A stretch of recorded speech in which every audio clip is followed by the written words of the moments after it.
Okay.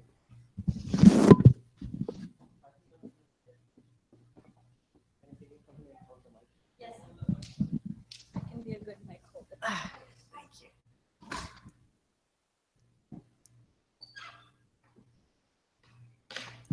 For your fingers? Yeah.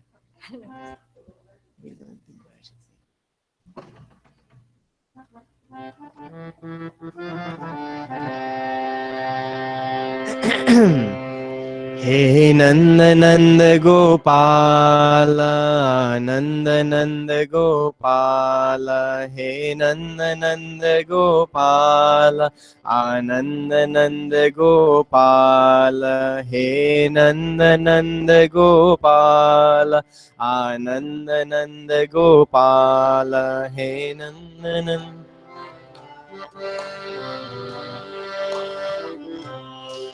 He Nanda Nanda Gopala, Nanda Nanda Gopala, He Nanda Nanda Gopala, Nanda Nanda Gopala.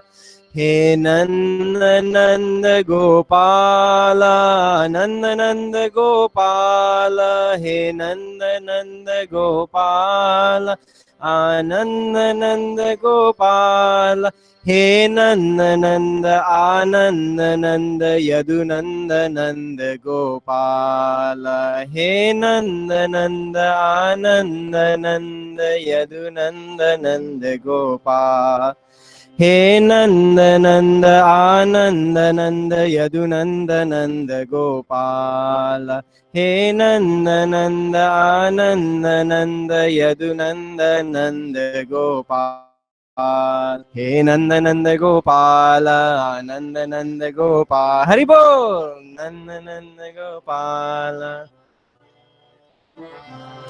He Nanda Nanda Gopala, Nanda Nanda Gopala, He Nanda Nanda Gopala. He Nanda Nanda Gopala, Nanda Nanda Gopala, He Nanda Radhe. He Nanda Nanda Gopala, Nanda Nanda Gopala.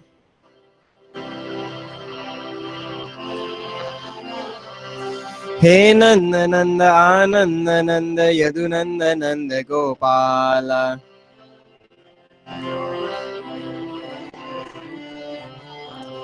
He Nanda Nanda Ananda Nanda Yadunanda Nanda Gopala. He Nanda Nanda Ananda Haribo. He Nanda Nanda Gopala, Nanda Nanda Gopala, He Nanda Nanda Gopala, Ananda Nanda Gopala. राधावर Krishna चंद्र भगवान की जय, आज की आनंद की जय।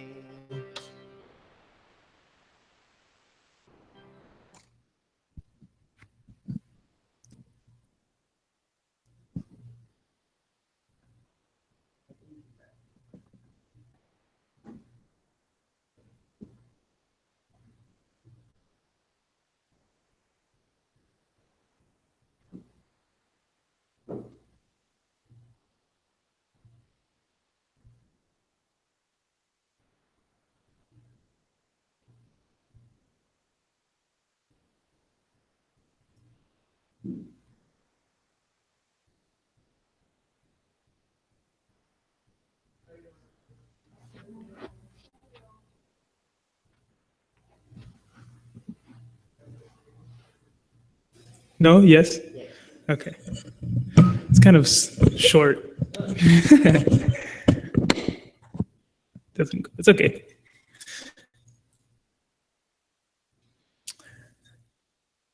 So we'll start with Sadhana Panchakam.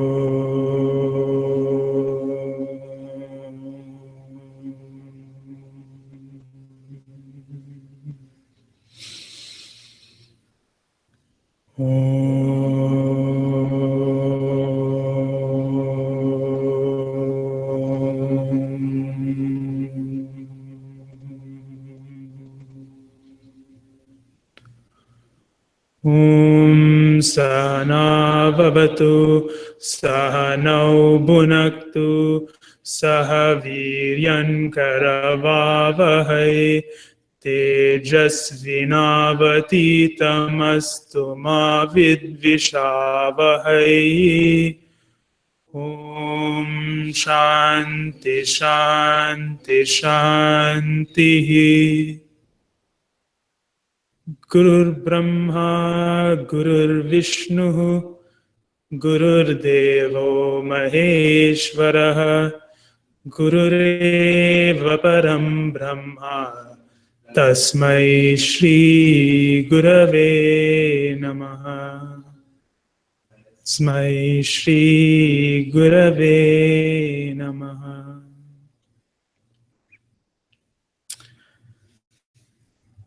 So today we will be covering the 5th section of Sadhana Panchakam. So before we recite the 5th section, I just wanted to talk a little bit about why this text is so special to me. The author of this text is none other than Bhagwan Adi Shankaracharya ji. He was on earth for a total of 32 years. And in that 32 years, he was able to accomplish more than what most of us will accomplish in 1,000 lifetimes. Not just 100, 1,000, any number. So in that short period of time, he was able to change so much. And what's so interesting about this text that's been covered is it is also, like his life, very short. But the depth in every one of the verses, every one of the sections in this Vedantic text is unbelievable. Unbelievable. So, thinking of Adi Shankaracharya Bhagwan Ji, I invoke his blessings so we can start. So the 5th shloka goes like this, and I'll say it, and you can, if you know it, you can repeat however. Ekante sukham asyatam paratare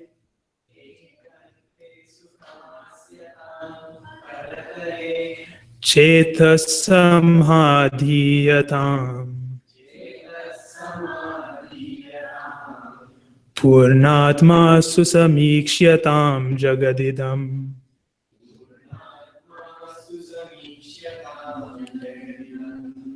Tadbhadhitam drishyatam prakarma pravilapyatam chitibalan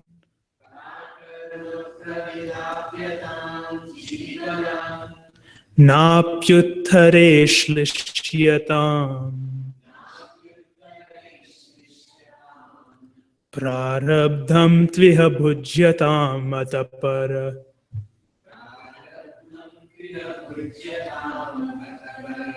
Brahmatmanasti yatam.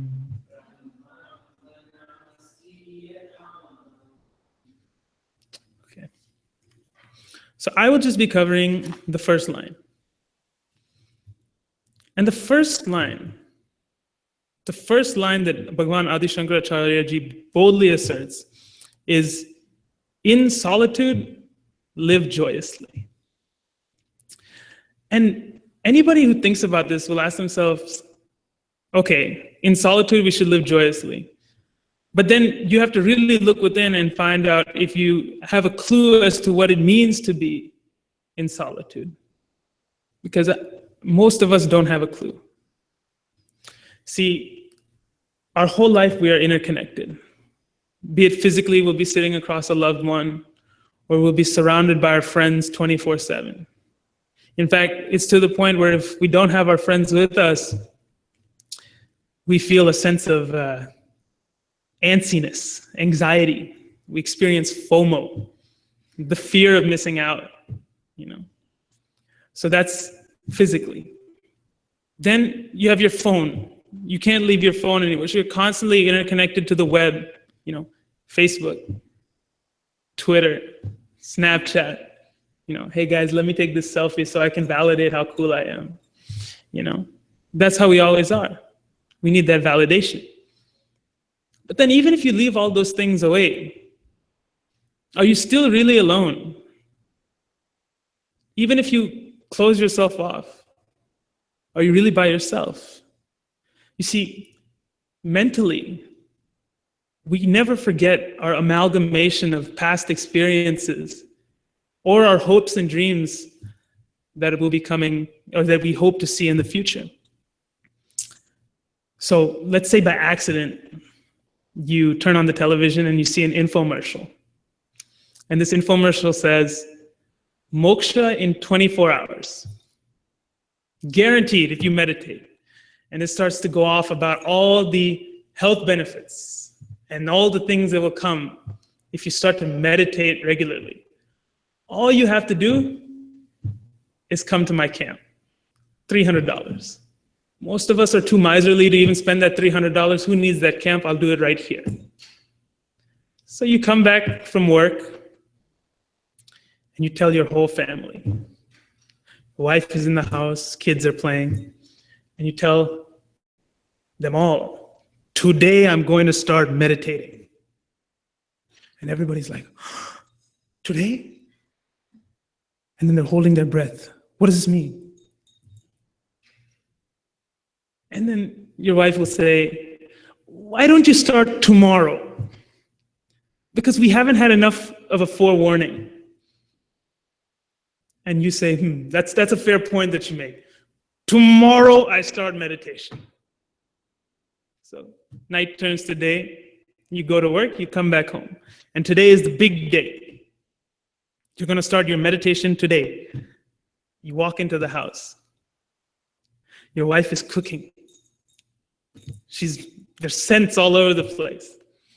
She's preparing for your long journey. She doesn't know when you'll get back, poor thing. She's worried about you. You tell your kids, okay, daddy's going to meditate. If anybody makes a sound, somebody's going to get hurt real bad. And they say, oh, daddy's meditating. Let's not disturb him today. One day will be good. He's going to meditate, So you go forward into your room. You turn off the lights. You light agarbatti all around you. And you lay down a mat. I forget, sorry. Only Muslims use rug. Hindus use mantap. You'll put the mantap down and you'll sit.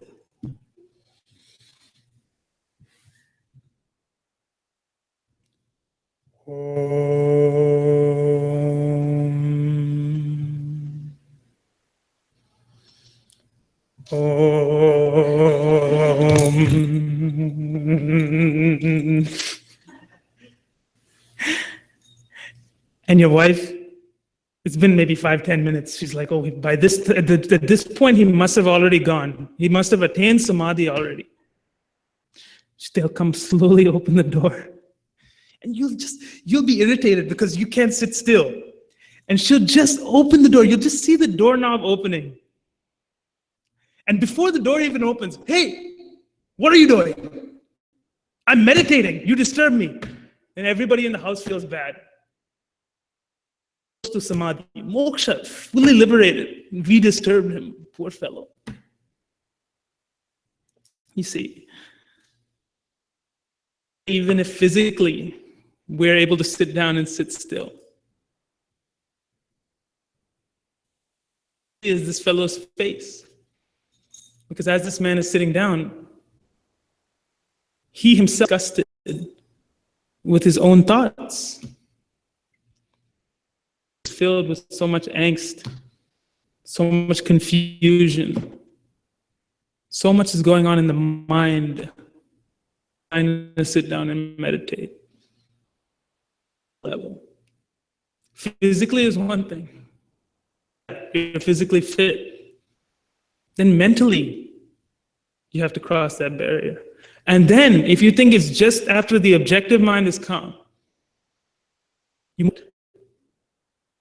your convictions will be asking you, why do I do this meditation?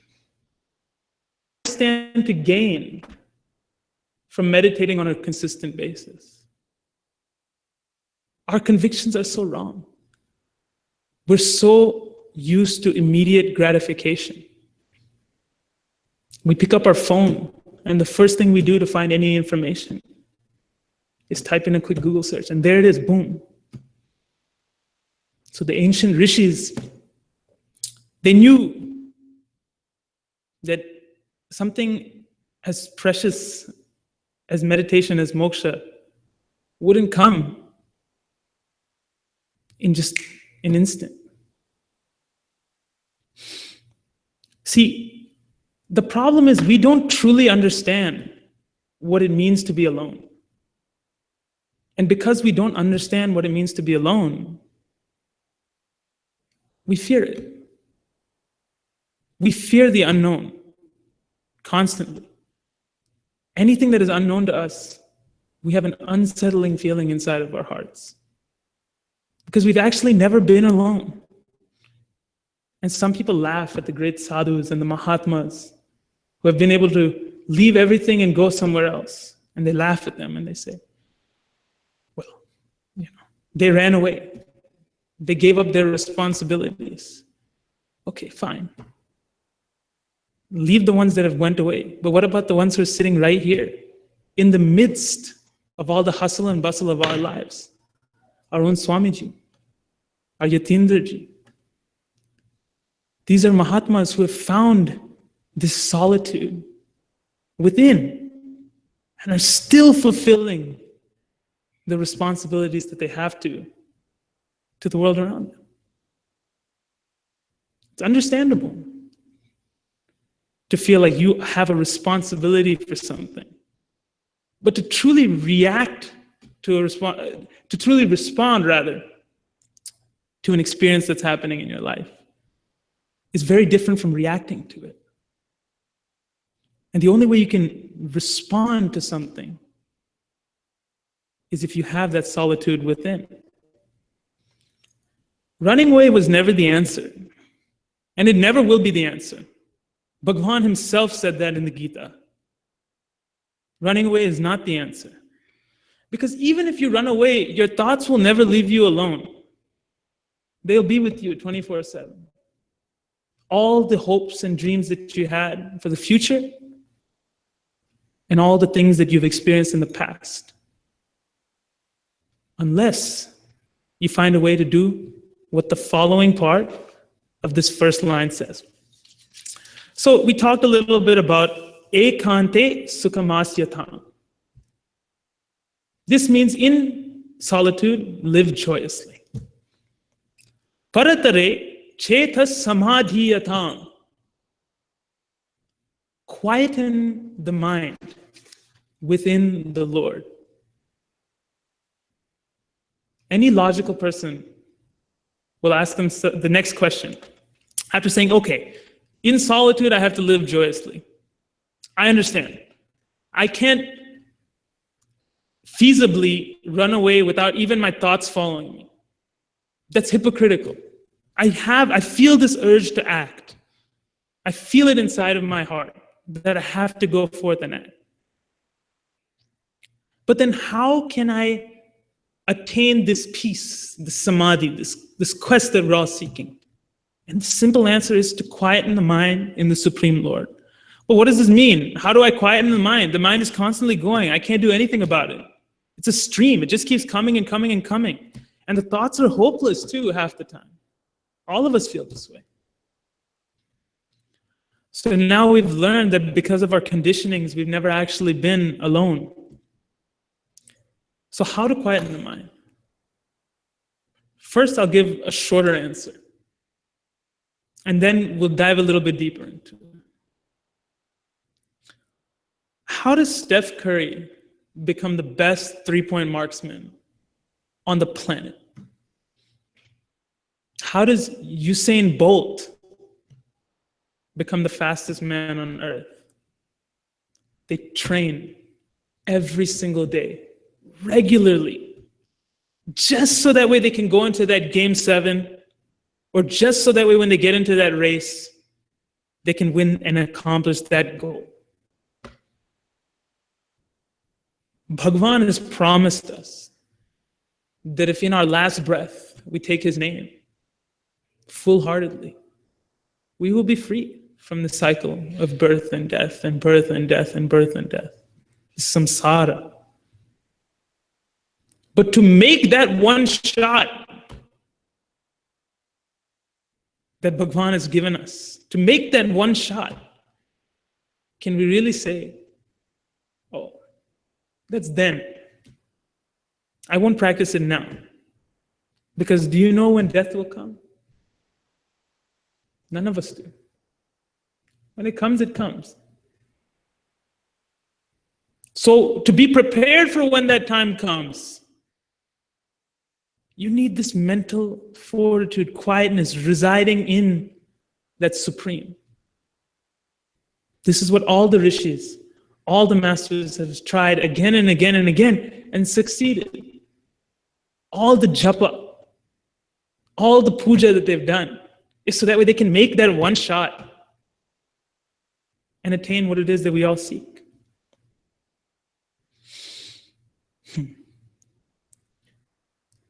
That being the case, there's a couple things that are required of somebody who's attempting to sit quietly in the Lord.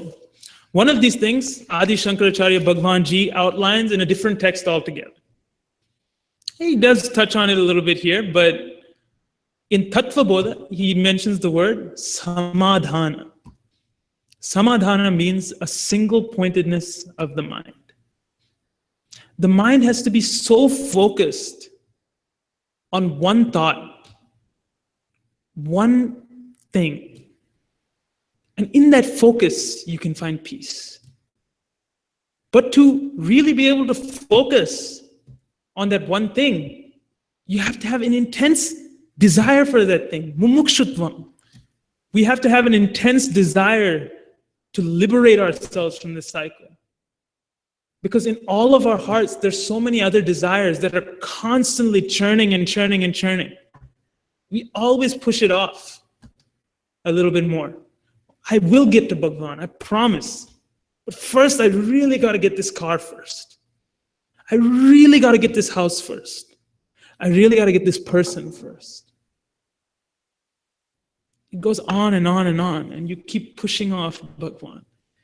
And Bhagavan keeps laughing, because all those things that you ask for, he's the one who will eventually give you.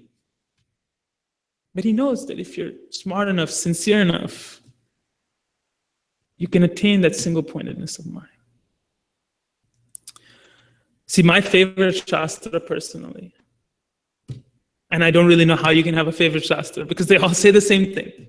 But that's the beauty of our Hindu tradition. There's so many different forms of the Lord, so many different Shastras in the Lord, in our tradition, excuse me. And all of them are meant for each individual to find the one that truly speaks to them. That's why there's so many. So all of us can find that one that speaks to us and bind with that and live in that, abide in it. So for me, that is the Bhagavad Gita. There's something so magical about thinking of yourself as that Arjuna sitting there on a chariot right at the foot of Bhagavan Shri Krishna. Rather, actually, he was the charioteer. That's the type of sacrifice the Lord makes for us. He was sitting on that Lord pedestal while he was talking to Arjuna. first 3 chapters of the Bhagavad Gita, Arjuna gives every single argument as to why I should run away and not face my problems. Other than karma.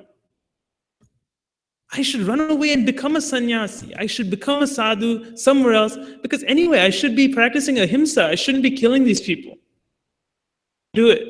It's like a doctor becoming a doctor at the age of 35 and saying, I hate blood. As crazy as what Arjuna was doing, honestly. Arjuna was a Kshatriya prince.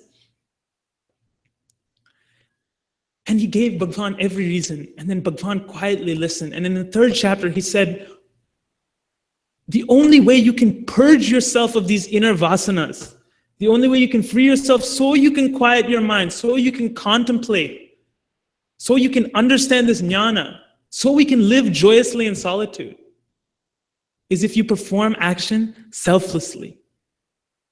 Karma yoga. See, we're practical people.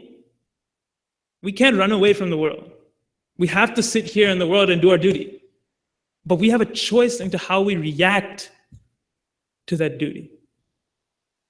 We have that choice. By renouncing all your actions in Bhagwan and performing actions selflessly, you scrub this heart that has been polluted with lifetimes of attachment and lifetimes of unknowledgeable karma, toiling, sweating, laboring, again and again and again, lifetime after lifetime. So what can we do? As a son, I can do my duty now to my parents and to my sister, and selflessly do it for them, not for anybody else. Do it for the Lord in them. Take it one step further. If you're a husband, you can see the Lord in your children and in your wife. And every action you do should be only for them, not for you. And slowly, through this detached action, where you no longer think of yourself, where you no longer think of these amalgamations of past that you've experienced, and the hopes and desires that you have for your future, but rather think about somebody else, you can clean this polluted heart. Those of you who know me know that I'm a big superhero movie fan, huge superhero movie fan. So recently there was a superhero movie that came out called Doctor Strange. And Doctor Strange was this neurosurgeon who was so arrogant, so caught up in what he did as a neurosurgeon, what he's accomplished, that it wasn't about the people he was serving anymore. He would pick cases based on whether or not he had a high chance of succeeding, because he had a perfect record in surgery operations. He didn't want to screw it up. Then one day he gets in a car accident and he loses the use of his hands. And after losing the usage of his hands, he could no longer do what he thought was his swadharma. He could no longer do what he wanted to do in life. So a lot of masala in between. He goes, finds this teacher named the Ancient One. And long story short, she teaches him how to use his hands again, magic, yada, yada, yada. That's not the point. In one scene in the movie, the Ancient One is about to die. His guru is about to leave. And this whole time, he's been talking about, oh, I want to go back to how it was before. I want to just be a neurosurgeon. You've given me this knowledge, but I can't do this. I don't want to fight. Bhagavan says fight. He says fight all the time in the Gita. But Dr. Strange tells his teacher, I don't want to fight. I just want to be a neurosurgeon. And she says, the one thing you have failed to realize, even after doing so much service for others, even after learning all of this knowledge, is that it's never been about you. It's never been about you. And that's when it clicked. See, all of us are like Dr. Strange. We have been given this knowledge. Lifetimes. It takes lifetimes to come to this point, to realize the blessing that we've been given, to be able to sit here in the presence of Mahatmas, the greatest men on the face of the earth and learn from them. So it's up to us to realize this, realize that it's not about us, and do everything in His name. And then we can worry about everything else. But I promise you, if you do this much, you never have to worry about anything. Hari Om.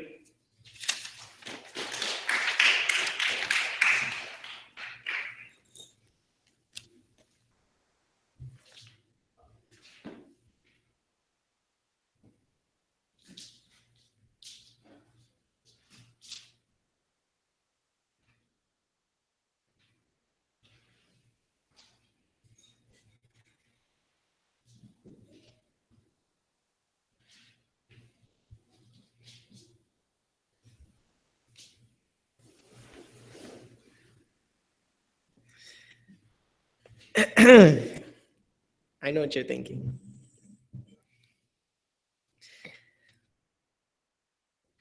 That was Nishad Mysore, and I am Yatindra Chaitanya, and it's my honor to join the CHYK Relay Yagna, which I think is like the coolest thing. And so I'm really happy for this chance. It was supposed to be a CHYK, actually, but I'm here. So I'm going to talk about today's Purnatma Susamikshyatam Jagadidam Tadbadhitam Drishyatam.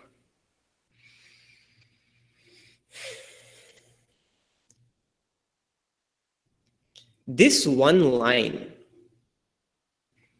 it captures the keys to moksha. Two keys are there. Understanding myself as infinite and understanding the world as unreal. This is it. So slowly I'll go through both of them.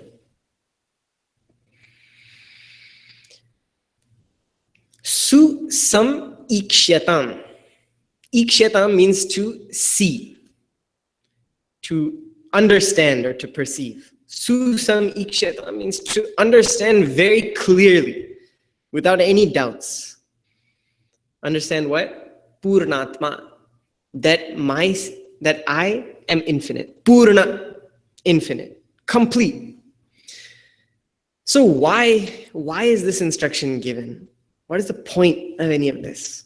In fact, we can zoom out and ask the question, why should we study Vedanta at all?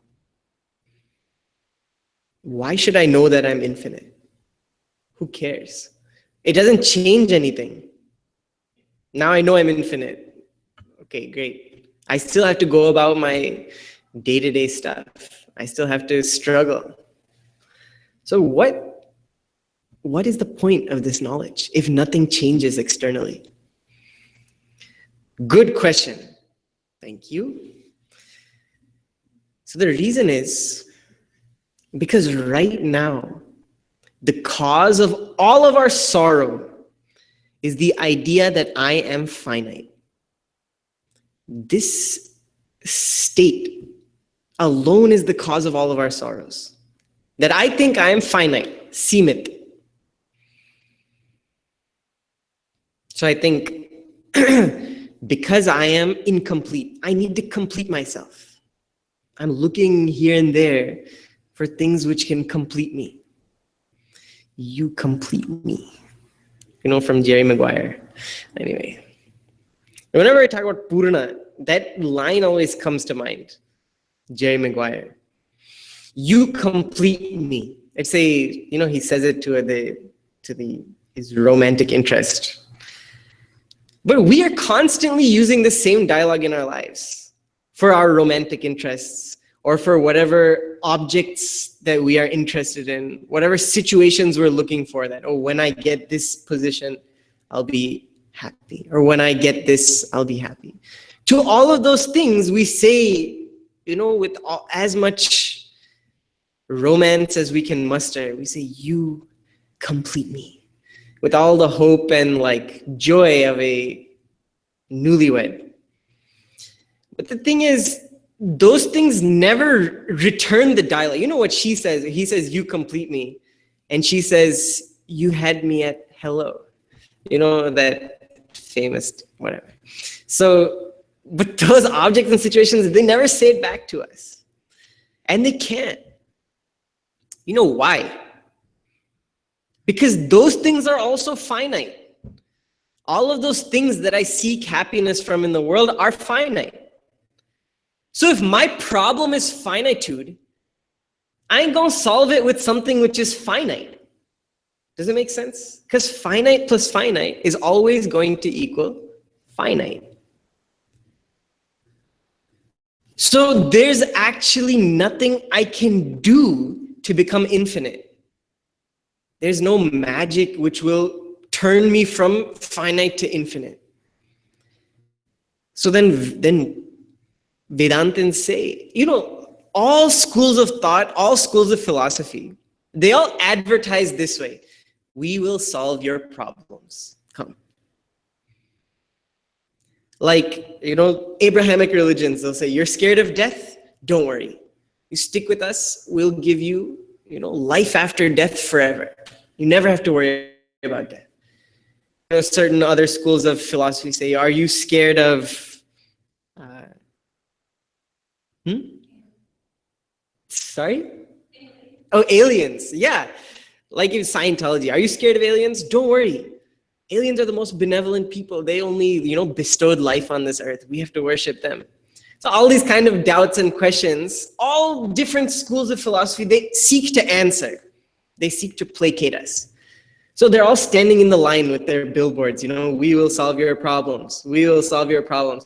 So Vedanta is looking around at this parade and we'll also join the line. So we also hold up a sign. We will solve your problems. We will solve your problems. So they go, the person who's, you know, shopping around for what philosophy should I study? What should I believe? They come to Vedanta. And they say, look, Vedanta, I have a lot of debt. What are you going to do? Vedanta will say, well, and then the person says, and my relationships are all on the rocks. You know, I need some help. And then Vedanta kind of looks up at the ceiling. And then this person starts to get a little angry. He says, look at all these other schools of philosophy. They're all offering me something tangible, something wonderful. What are you offering me?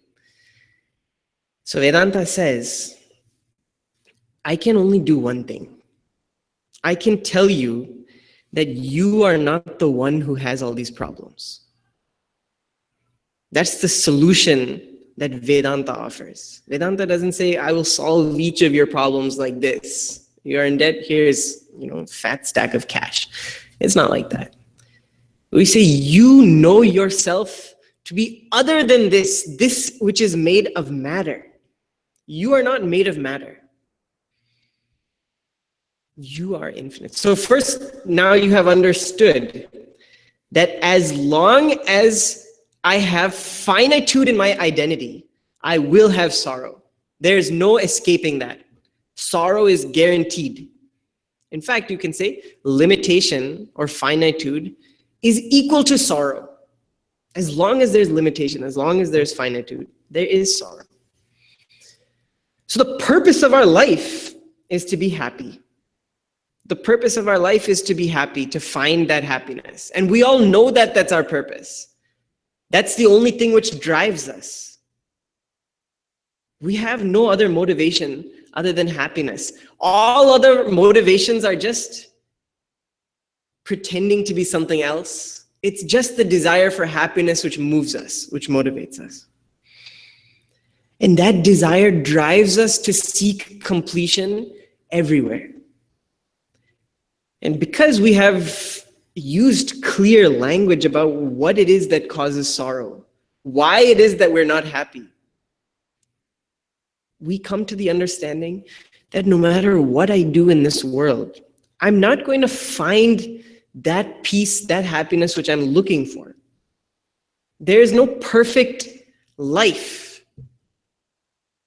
There's no perfect situation. We all entertain that fantasy. One day my life will be perfect. One day it'll be exactly as I envision it. This is just a fantasy. It's childish to think like that. That situation may happen. You may dream of a situation, where everything you want is as it is. But how long can that last? Even if it does happen, your sorrow is guaranteed when that situation changes. Nothing lasts forever in this life.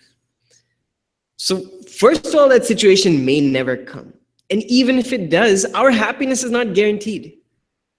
So the wise person says, I no longer will depend on the world for happiness. I no longer will depend on anything for happiness.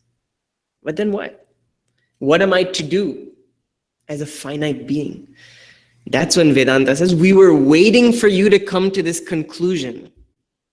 We were waiting for you to understand, to stop running after things in the world, to get that clear conviction is not going to make me happy.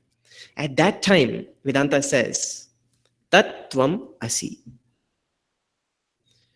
You are not this body, you are not this mind. You are that very life within this body and mind. That same life which enlivens all bodies and all minds. That life is you. You are that infinite consciousness. Okay, so now how can I be infinite? Let me explain it with an example. Most wonderful example, pot and space. Okay, so you have this big room, right? And in this room, you have an empty bottle. Empty, you just pretend it's empty. Okay? So now there's total space, which fills this room. And you have bottle space, that little amount of space which is limited to this bottle. Makes sense so far? So you have total space and bottle space. You might think that bottle space is one small part of total space. That's fair, right? Okay. So there's definitely space in that bottle, right? Or let me ask you a different question. Is it that space is in this bottle, or that this bottle is in space? Tell me, what do you think? Number one or number two? Number one, space is in the bottle. Number two, this bottle is in space. Both? Any other thing other than both? What? Both. Oh, both. Both? It's not both. How can it be both? Don't be ridiculous. How can two things be in each other? That's called anyonya ashraya dosha. It's a defect, a logical fallacy. That's like if I say, Nishad, let me see if I can pick you up. Ugh, I can do it. See if you can pick me up. Ugh, he can do it. Now let's do it at the same time and we'll start flying. Is it possible? No, it's not possible, right? We used to do that in kindergarten. In kindergarten, the coolest thing to do is lift each other up. At least when I was in kindergarten. That's like, we were strong, trying to show each other that we were strong. So we'd grab the other person and lean back until their feet lifted up like an inch off the ground. So we did it. So me and my friend had this idea that let's both try it at the same time. I bet we'll fly.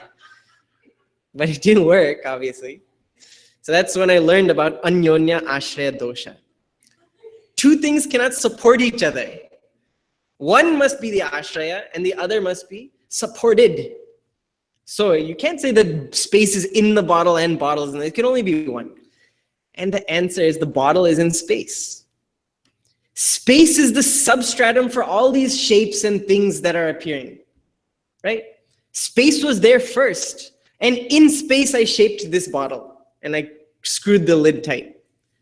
You think, no matter how tightly I screw the lid, does the space in this bottle move with the bottle?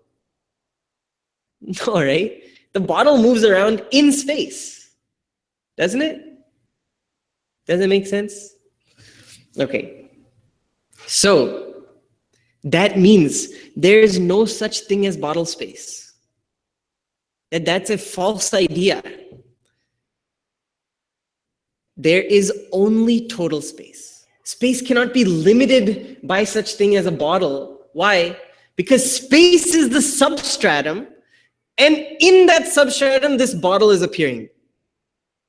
That means, and I'm going to use a fancy terminology, but that means space has a higher degree of reality. Whatever is the adhisthana, whatever is the supporting substratum, that will have a higher degree of reality than the names and forms appearing on it. Like if I project a movie, Pulp Fiction, onto a screen, what's more real? That character that Bruce Willis is playing, or the screen, which has a higher degree of reality? The screen, right? It is the substratum upon which Bruce Willis is appearing. Right? You have all kinds of clay pots. What has a higher degree of reality? That pot, name and form, or the substratum of clay in which all those names and forms are appearing? Which one is more real? Tell me. Clay, right? So, similarly, in this room example, you have total space and bottle space. Space cannot be contained by this bottle because this bottle is actually in space. Therefore, there is no such thing as bottle space. Now, consciousness is the substratum of the universe. Consciousness is a substratum upon which everything is appearing. And in this individual body and mind, I feel like there is consciousness inside me. That there is a limited consciousness. I am conscious being, but I am also finite. So this idea is wrong. Out of ignorance, we think this. The same way, out of ignorance, when I first showed the bottle, we all said, yes, space is in that bottle. Similarly, that same ignorance causes us to think consciousness is inside me. But it can't be. That consciousness, which is the substratum of totality, it is infinite. That substratum is appearing as I in this individual body and mind. So that I, that self, is actually infinite. The idea that I am finite is a delusion. Just the same way the idea of bottle space is a delusion. It cannot be. Space cannot be limited like that. Similarly, consciousness cannot be limited as I think that I am. Okay. And the next instruction that Bhagavan gives is know yourself as infinite and know this world of names and forms as unreal. Badhitam, negated. So that's not like saying there is no flower, there is no spoon. You could say that, actually. But that's a little extreme for most people. So what you have to understand, badhitam means negated.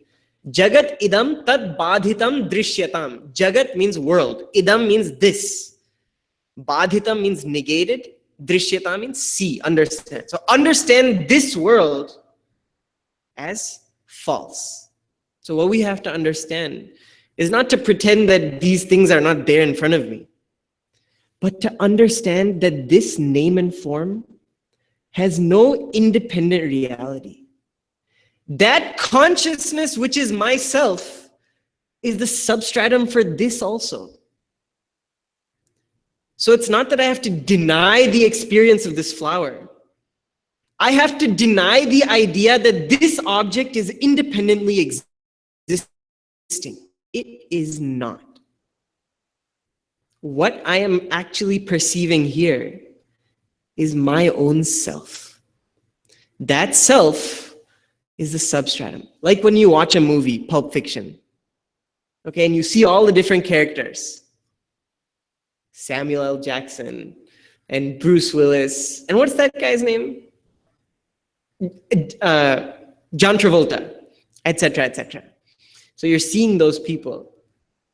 But really, what you're looking at is the screen. Those names and forms cannot exist independently. They need a support. You can't just project randomly a movie and watch it. You need to have a substratum. So the reality that appears in those names and forms actually belongs to the screen. So similarly, in all our experiences, instead of saying these objects, these people, these situations are real in themselves, understand that I am that reality. That reality which appears to belong to these individuals, that reality is actually the self. Not Yatindra, not this individual person, but that consciousness which is the real me. Okay, somehow I got stuck with that line, which is kind of heavy. So I talked a lot, but I will stop here and we will continue. Hari Om.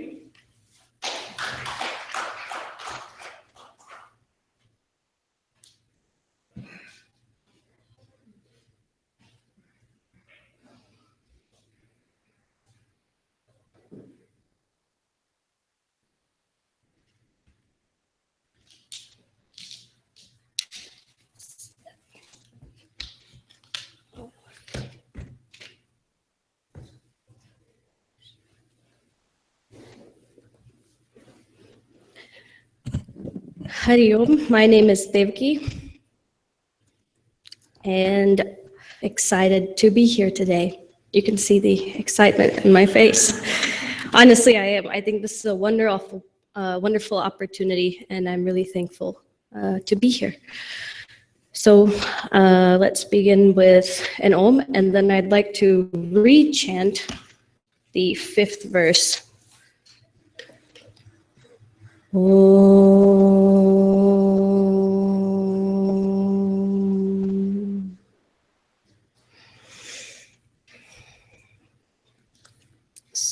So we are on the 5th verse of Sadhana Panchakam.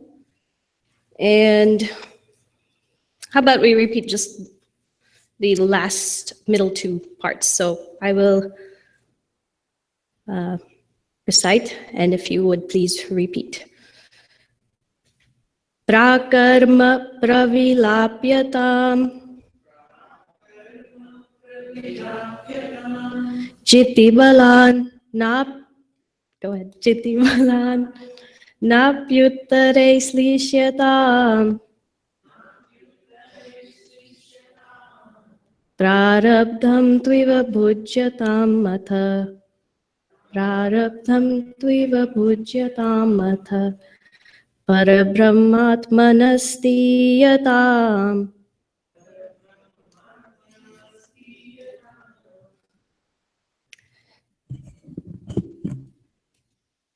So let's first understand what this verse means. Prarabdham tviva bhujyatam.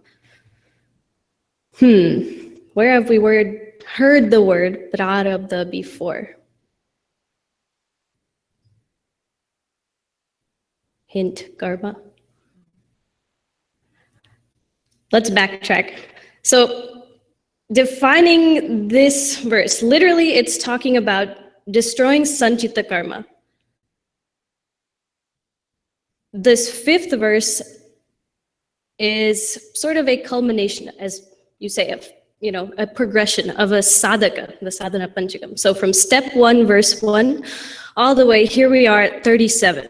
So this is assuming that a sadhaka has gone through all of these other steps, and we're at 37. So before one can destroy one's sanchita karma, there's definitely some work to be done. let's review what Sanchita Karma is.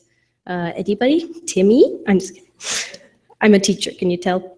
So Sanchita Karma is the sum of all past karmas.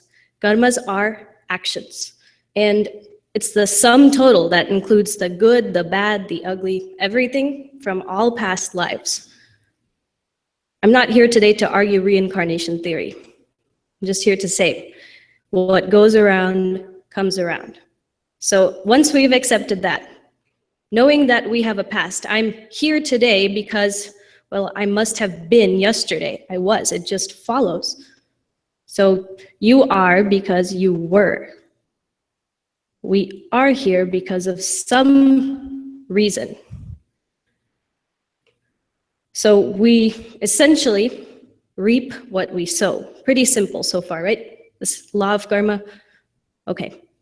So now, how does one go about destroying, like obliterating your record of past actions, your existence? Do you just, call up a Jyotish and say, what do I have to do, where, so that everything I did messed up on, in lives past just goes away? Just give me the magic potion and I'll make it. Is there one? Have you tried to buy one? You don't have to admit. But in general, people do spend a lot of time wondering what the past lives might have been like. I think that's something very important to not do because, well, we're here now. Regardless of where we were back then, I'm here now. And I can only act now. So I could choose not to act, or I could choose to act, or I could choose to continue to pine over a past that I don't remember, but I'm trying to remember for some sadistic reason, right? So this fascination with, in my last life, maybe I was someone else. Maybe I was here, I was there. That's all, great, interesting, hokey-pokey stuff, but it's not really essential to our existence or self-improvement today. Agreed? Okay. So again, how can I go about destroying that record? Can I do it by not acting? Should I just stay inside my house behind a glass bubble because I'm afraid to create any further negative consequences? You think it's a good idea for me to just say, nope, I'm gonna shut my doors and do like that guy in the Aviator movie did and just stay in a room and never leave? No, you can't do that. You have to act, you have to function. Lord Krishna tells the same thing to Arjuna. You have to act. But there's ways we can act. We don't necessarily have a choice in terms of not acting, we have to. But that doesn't mean we are subservient slaves and we're just acting because we're here and we have to and we're complaining about it. We get to act, and that's our opportunity to amend what wrongs might have been incurred by us.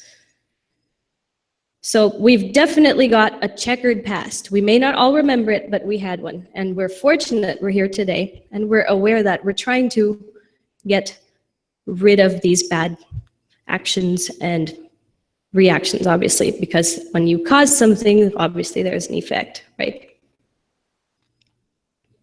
Sure, why not?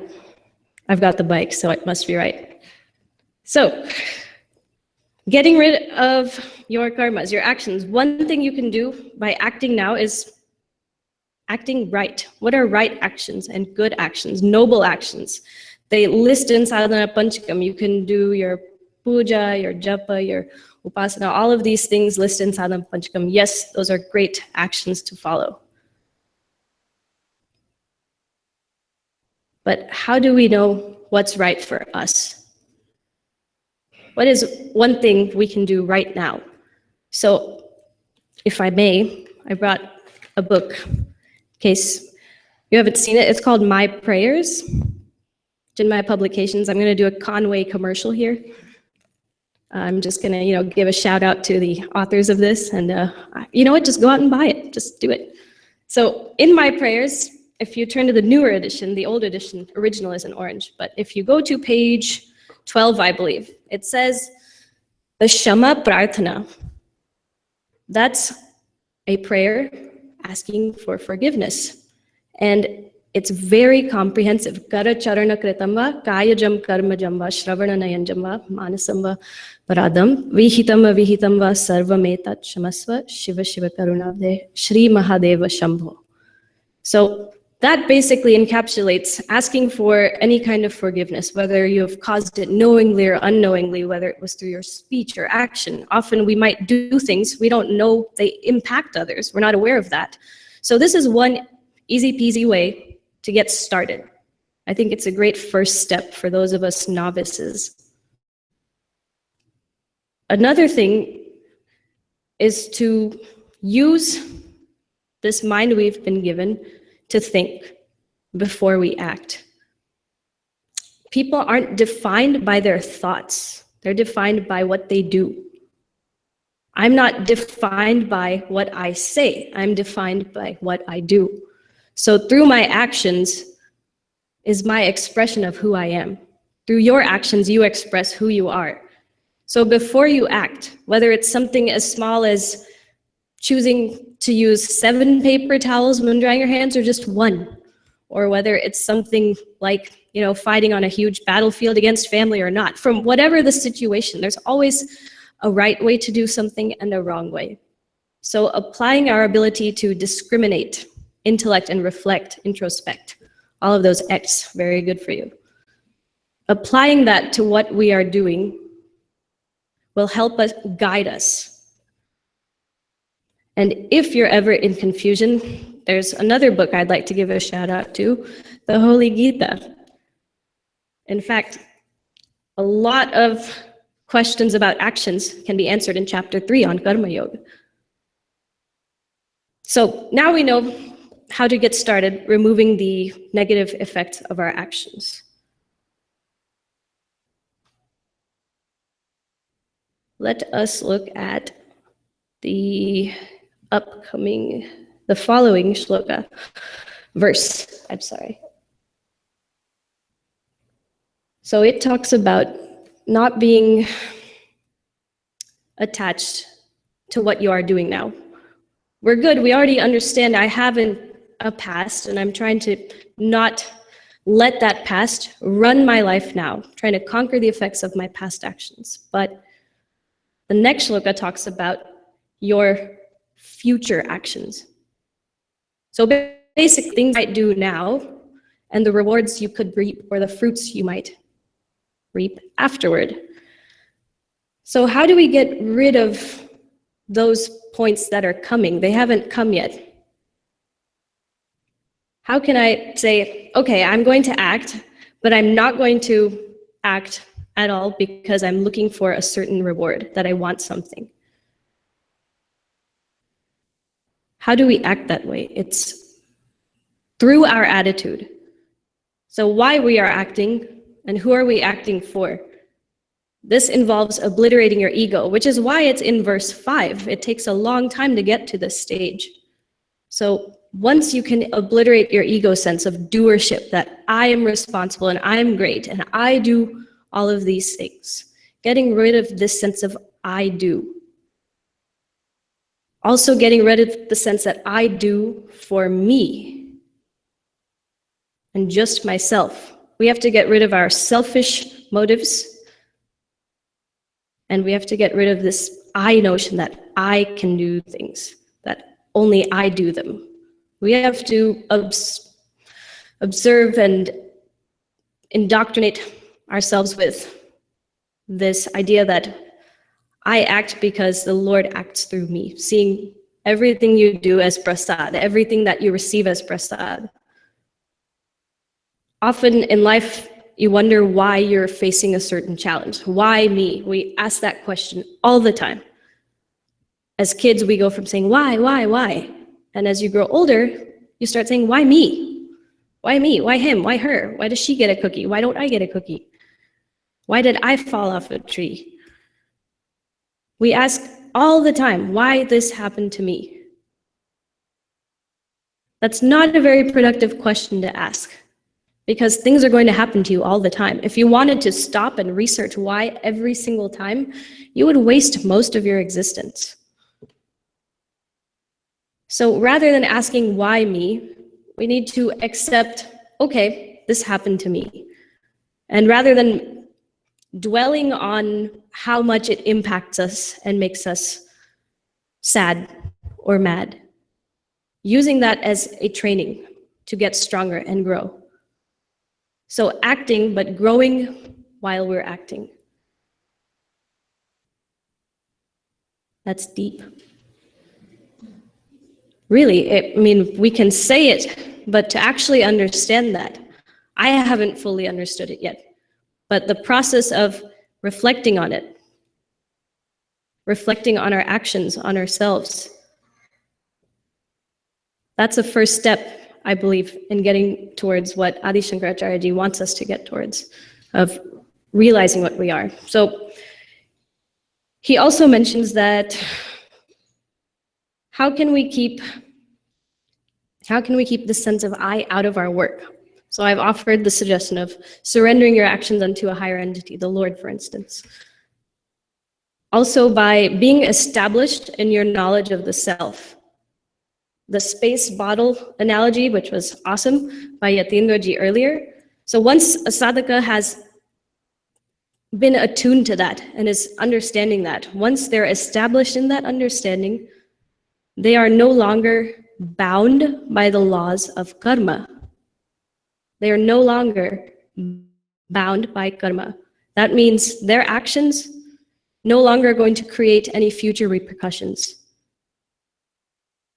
Their sanjita karmas literally are being destroyed to ashes. That's what this verse is telling us. Now, a beautiful quote by Gurudev, I believe it's a written work, we must, but it's also an audio file. You might be able to find it still on YouTube, I think. It's titled Act Today, just that audio segment. And he very beautifully synthesizes why it's important to act and act in the present. He says, in the past, we can now do nothing. In the future again, we can now accomplish nothing. In the dead moments of the past and in the unborn moments of the future, we can never act. The dead moments of the past. Most of us don't look at the past as a dead moment. We constantly try to relive it. We're constantly trying to give life to something that is dead. The past is dead.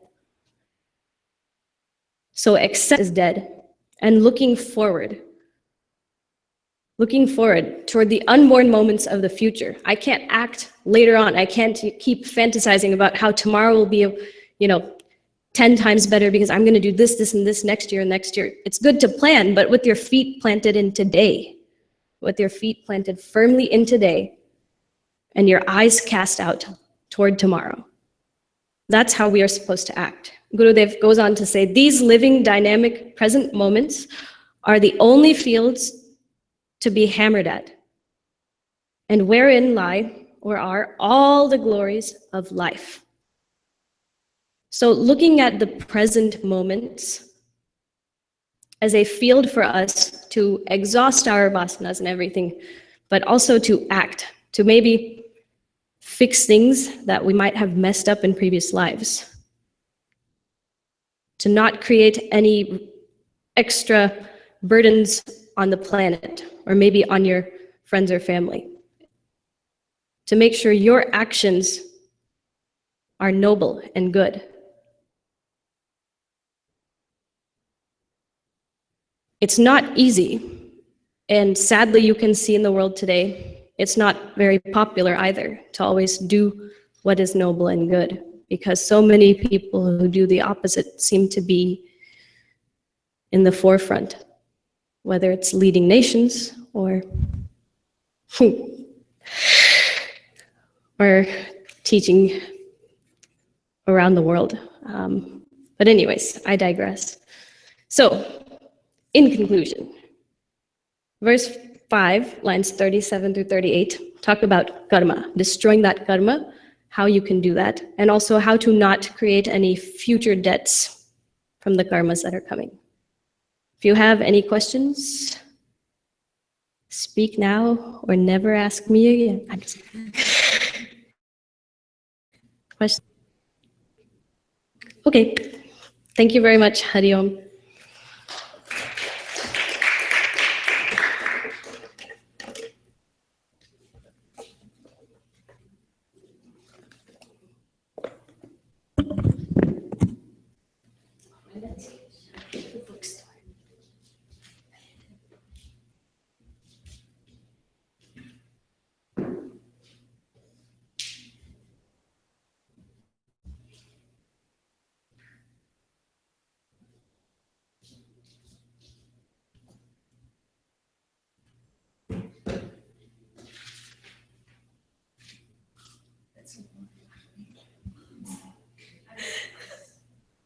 Hari Om, my name is Swati.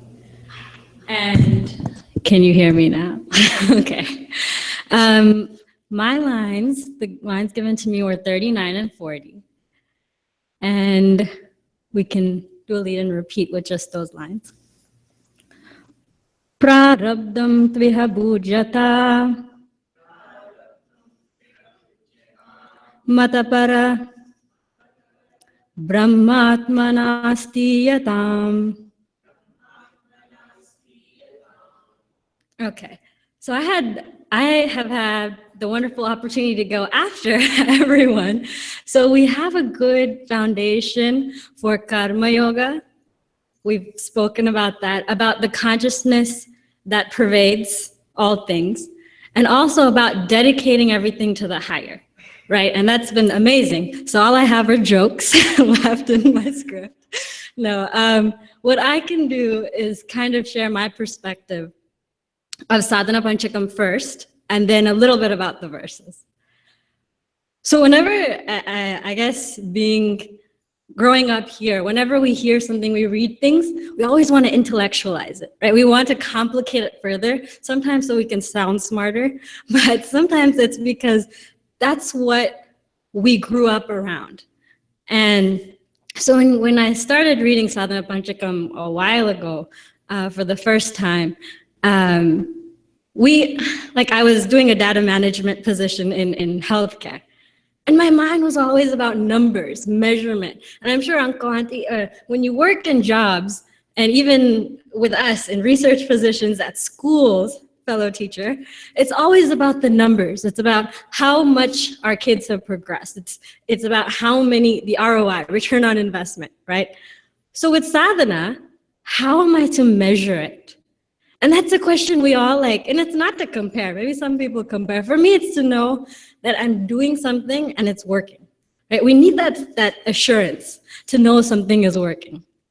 So as I think about that, how do I know how can I measure my sadhana, right? And so this is, I don't know if there's anybody that speaks Tamil in the audience, so I might be able to butcher this, and it's okay. But there's a Rajinikanth movie, okay? And in the movie, to invoke Talaga's blessings and SRKG's blessings, he says there's a character. So Rajinikanth is an atheist, and spoiler alert, not sure you're gonna go home and watch this movie after I say it, but he's an atheist at the beginning, but he keeps getting these boons, okay? And he has a friend who's like super, like always has all the everything, and he's all decked out. And he says, Nanu 3 தடவை குளிக்கிறேன் 5 தடவை சாமியை கும்பிடுறேன் 45 வருஷமா நான் காளிகாம்பாவை நம்பிட்டு இருக்கேன் ஆனா எனக்கே வர கொடுக்கல உனக்கு எப்படி Baba? And his name is Baba. So he says, I shower 3 times a day, okay? And this is his dialogue, the whole movie. I pray 5 times a day, okay? And I have been a bhakta of Kalikamba for 45 years, and she hasn't given me a boon. How is she going to give you an atheist a boon? Okay, and that's what continues throughout the film, and it's funny because that's how we measure it nowadays. And there's nothing to say about the upasanas. It's good to pray. And I wish we could have a class on showering after recess every day for my students. Showering is wonderful. But we try to use those small ways to say, oh, I am a sadhak, I'm a bhakta because I do this puja, $101 in the hundi every month, you know? But for me, what I've noticed where the best part to be able to measure our sadhana are in times of struggle, are in times of suffering, of strife. Because in neuroscience, they have this thing called refractory period. Also, no neuroscientists in the audience. So it's the time period between action potential, when there's activity to activity, it's that potential time period in between. So what I've noticed is that within my life, whether it's college, the first test you fail, the downfalls, right?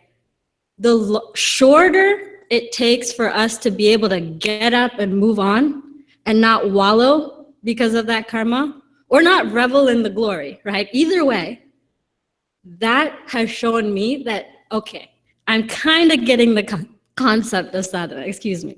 The concept of being able to say, I am not the doer. And these things, and Swamiji emphasizes this a lot, these things aren't happening because of those around me. It's not, my mom is not ruining my life. You know, my dad is not the one preventing me from driving at 12 a.m., right? It's not the people around us. It's through them that we're learning all these lessons. It's not the names and forms, but what we're learning through them. So when we suffer, when we see this, at that point, when we can stop and say, okay, who am I mad at? Am I mad at myself? Do I wallow in some mistake that I've made? Or can I say, okay, it happened. I can own that suffering, that mistake, or whatever brought up. I mean, sometimes we don't even know when and why things happen. Most of the time we don't know, right? But if in that moment we can stop, say, this is my prarabdha. I accept that prarabdha. And all of these things happening to me are not because of others. It's mine. Deal with it. Move on, right? And the quicker we can do that, the closer we are to being able to realize that this is not me, first of all. The doership is not there. And we're closer to that Brahman, which is line 40. So line 39 and 40, sorry, is to happily go through the experience of prarabdha and then to revel in that Brahman. And so, measurement, right? So that is how I've measured it. And one, I guess, thing that's helped me that we did at YAP a lot, and even before YAP, is journaling. Because when we journal, I have maybe 7, 8 years of journaling. And when I look back on that, I see these patterns, these loops that our lives go through. And Swamiji always says that if you don't face your prarabdha, whatever's coming at you, it'll come again. Like, it's no big deal because it's gonna come again. And it'll keep coming and coming and coming through, not by, through different people in your life till you learn that lesson. And then you can move on with your life. You, like you said, you can get rid of, you can scrub everything, right? And you can move on with your life at that point. So, and this is, we've been talking about kindergarten and cookies. And so this is a kind of a poem that they used to say, like, who took the cookies from the cookie jar? I don't know, some of you might know it. So who took the cookie from the cookie jar? And then they name a person. And they actually say, Swati took the cookie from the cookie jar. Who, me? Yes, you. Could it be? Then who? And they go through the whole classroom. My goodness, that caused so much anxiety for me as a child. Because being from like Indian parents, you know, if they ask you a question, they're not looking for an answer. It's always rhetorical. Okay, 99% of the time, it's rhetorical. And 99% of the time, they know you did it, right? Like, they know you're guilty. So I'd be sitting in the class and be like, oh, Krishna, I did it. I didn't eat that cookie. I know there's eggs in there. I just smelt it, I promise. And it would just kill me. This game was not a game for me. And even now, I sense that anxiety, right? And if you think about it, and I guess I'm with third graders now, so I see my kids blaming each other and all this stuff. And I think, wait, my whole life, right, I go through it thinking, I have this many cookies, sure.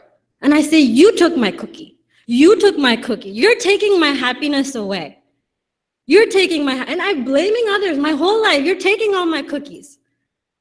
And then I thought, what can I do for my kids to teach them that you don't have to just like blame other people? Why have we not just baked some fresh cookies, guys, and put them back in the cookie jar, right? Like, we have an oven, we have the ingredients, we are that consciousness, we are that happiness. And you can make gluten-free walnut, like raisin, like you do you, right? And you can make that joy within you, because you don't have to make it actually, it's there, right? To discover that joy within you, put some cookies back in the cookie jar and everybody can enjoy, right? To be the source of those cookies instead of the source of the anxiety, the source of the person who's blaming others for their discomfort, for their long wait in the line, for anything. Like today even, I was running out of gas in my car, right? And that's my fault. I should have gotten up early, gotten gas this morning, and then drove from Fort Worth. Instead, I'm standing in line behind this lady. Already, I mean, I've been zero for about a couple of miles. And I'm just like, okay, lady, you really gotta move up. I know you wanna put on that makeup, like, but I gotta go. Like, and if I stop here, that'd be the most pathetic way to like, say, I'm sorry, I can't come for satsang. I was too ridiculous to get gas, right? But it's not the lady's fault, it's my fault. And I'm sitting there, especially in moments of stress and suffering. That is when we have to blame others. That's our go-to. That's something that feels so easy for us to do, right? And I remember, and this stuck with me for some reason, Swamiji mentioned a story about Kunti Devi. And when she has done all her tapas, she asks for a boon from God. And I mean, we ask for so many things. Kunti Devi, and please correct me if I'm wrong, but Kunti Devi asked for endless suffering, endless suffering. And at that point, I mean, I'm still just a child, but I'm just like, why would someone ask for endless suffering, yo? Like, you want good grades, you want a car, you want a house, whatever, you know? And the reason she asked that is that it seems that only in suffering, only in moments of despair, of being at that bottom of that pit, do we think of the Lord, right? Only when we really don't know what else to do, we think of the Lord. So she asks, give me that suffering after suffering so I can constantly think of you. And I mean, that just brought me to tears when I finally understood that. Because it changes your whole perspective on suffering, right? Like, we're always trying to run from it. Like, no, ow, ugh, cut, anything. We're just running. I don't want to deal with it. Even when people crack their knuckles, like, I can't even watch them because it's just, you want to run away from it. For the first time, someone asks for it, and it is in the name of sadhana. It is in the name of growth. It is in the name that, Lord, I know I will reach you faster. My refractory period will get shorter, you know? Because the more I suffer, the more vairagya we can build, right? The more detachment we can build. And that is the fastest and easiest way, I think, sometimes to get to that point of vairagya and detachment. So, the last line, it says, abide in Brahman, the limitless. Eminem says it's about success, but I feel like it could also be said that there is no other option, right? Because as Sadhana Panchakam moves from the body, Shiva mentioned the taka, right? The body, and then to the words. Tarjini spoke about the words, and a couple of other chicks spoke about unnecessary words. And now we're on this idea of jnana. And in that process, if we can really do what Nishad said and dedicate everything to the higher, really do what Devaki was talking about, and really, okay, space, yes, this is me, that is me, it is all me, then we don't have an option but to be at step 40. And Swamiji, it's funny, he always tries to bless us and give us, just say a good, wish you growth and all this stuff. And I'm just like, I'll try, Swamiji. I'll try my best to be enlightened. You know, I'll try my best to be Brahman. And I'm sure he just gets such a laugh out of it. because there's no such thing as trying. Even in Drigdrishya Viveka, like he just mentioned, we always try. And there's that effort. But the effort is there with the doership. There's no doership, there's no effort. You simply are. You just be, right? So I don't think there's anything to be said about line 40, because if we follow all these steps, then we just drive to that realization. And I'd like to leave us with Gurudev's quote from Self-Unfoldment. This was in a time of my data days in Houston, CHYK Houston. And when I first heard it, like we were just intellectualizing, the semanticizing, all that jazz that we try to do. But I recently came across it a couple of years ago, and it hit me hard. So I'll just say the quote and then talk about it very briefly. Each thought, word, and deed should emerge from you, bearing the seal of your own recognition. Post a portion of your attention as a sentry on the watchtower of your intellect. Let it be silent observer of the machination of the mind, the motives, intentions, and purpose that lie behind your every thought, word, and deed.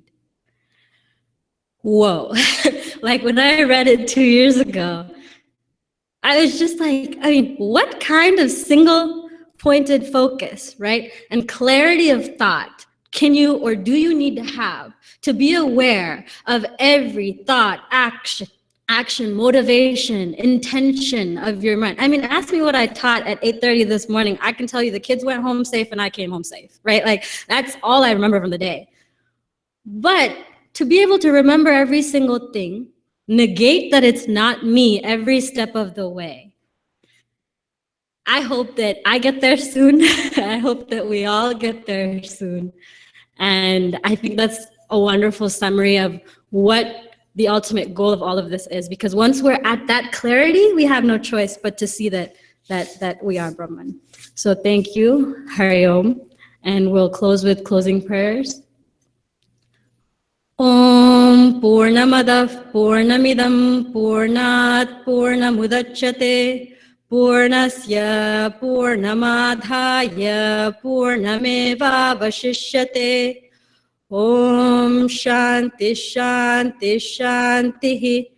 Harihi Om Shri Gurubhyo Namaha. Harihi Om.